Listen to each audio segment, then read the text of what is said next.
Did you know manufacturing వరల్డ్లో సైలెంట్గా ఒక రెవల్యూషన్ జరుగుతుంది.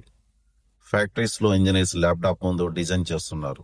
నెక్స్ట్ మూమెంట్ మిషన్ ఆ డిజైన్ని రియల్ ఆబ్జెక్ట్గా క్రియేట్ చేస్తుంది. Hi friends, welcome to MechTech. ఈరోజు మనం మాట్లాడుకోబోయేది ఫ్యూచర్ని మార్చేస్తున్న technology 3D printing.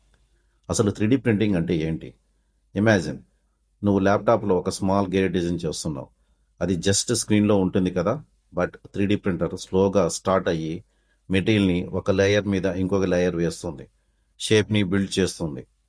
Paper printing 2D, but ఇది 3D రియల్ ఆబ్జెక్ట్ని క్రియేట్ చేస్తుంది.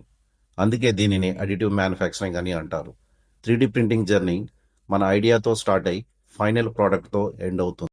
ట్రెడిషనల్ మ్యానుఫ్యాక్చరింగ్లో ఒక బిగ్ మెటల్ బ్లాక్ని కట్ చేస్తూ షేప్ తయారు చేస్తారు, లైక్ సిఎన్సి మిషన్స్. ఇందులో మెటీరియల్ వేస్టేజ్ ఎక్కువగా ఉంటుంది, బట్ ఇన్ 3D ప్రింటింగ్లో మెటీరియల్ కట్ అవ్వదు, వేస్ట్ అవ్వదు, layer by layer material add అవుతుంది. మెటీరియల్ వేస్టేజ్ తక్కువ, కాంప్లెక్స్ డిజైన్స్ కూడా ఈజీగా పాసిబుల్ అవుతుంది. డిజైన్ ఫ్రీడమ్ అనే కాన్సెప్ట్ని నెక్స్ట్ లెవెల్కి తీసుకెళ్ళింది. ఈరోజు 3D ప్రింటింగ్కి హైప్ ఎందుకంటే స్పీడ్. ముందు ప్రోటోటైప్ రెడీ అవ్వడానికి కొన్ని వీక్స్ పట్టేది, ఇప్పుడు అవర్స్లో రెడీ అవుతున్నాయి. And customization, shoes, phone cases, even medical implants పర్సన్స్కి పర్ఫెక్ట్గా ఫిట్ అయ్యే విధంగా తయారు చేయవచ్చు.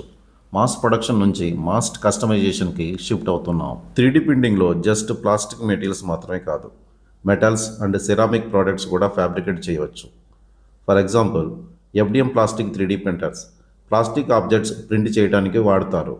ఈ ప్రింటర్స్ని మనం ఎక్కువ సోషల్ మీడియాలో చూస్తుంటాం.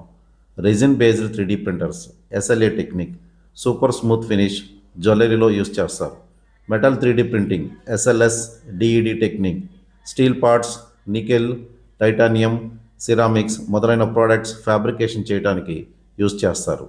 ఎస్, మెటల్ పార్ట్స్ కూడా ప్రింట్ అవుతున్నాయి.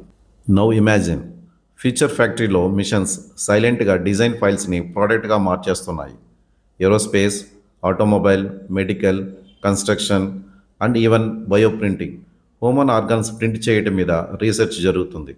సో మీకు క్యాడ్ డిజైనింగ్, మెటీరియల్ సైన్స్ లేదా మిషన్ ఆపరేషన్స్ మీద ఇంట్రెస్ట్ ఉంటే this field has serious potential.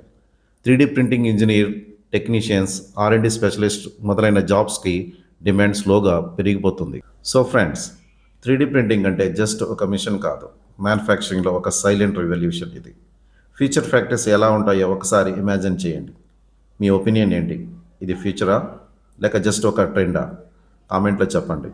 ఇలాంటి మెకానికల్ టెక్ స్టోరీస్ కోసం మెక్టెక్ని సబ్స్క్రైబ్ చేయటం మర్చిపోకండి. See you in the next video.